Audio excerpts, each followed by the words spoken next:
কালবৈশাখী ঝড়ের পূর্বাভাস দিয়েছেন আবহাওয়াবিদ মোস্তফা কামাল পলাশ।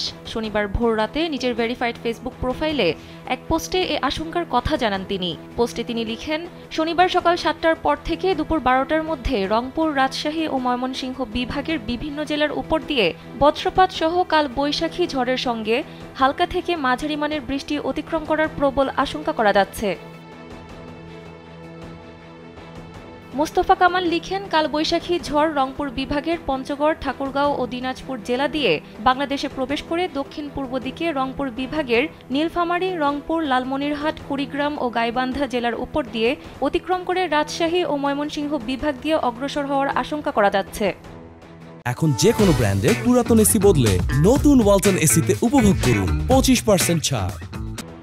তিনি আরও লিখেন, শনিবার সকাল ৭টার পর থেকে দুপুর ১২টার মধ্যে খুলনা, বরিশাল ও ঢাকা বিভাগের বিভিন্ন জেলার উপর দিয়ে হালকা থেকে মাঝারি মানের বৃষ্টি পড়ার আশঙ্কা করা যাচ্ছে। শনিবার সারাদিনই দেশের বেশিরভাগ জেলার আকাশ মেঘাচ্ছন্ন থাকবে।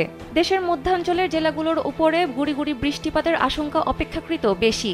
মোস্তফা কামাল লিখেন, হুঁশিয়ার সাবধান রংপুর বিভাগবাসী। কালবৈশাখী ঝড় রংপুর বিভাগের জেলাগুলোর উপর দিয়ে অতিক্রমের সময় বজ্রপাতের প্রবল আশঙ্কা করা যাচ্ছে।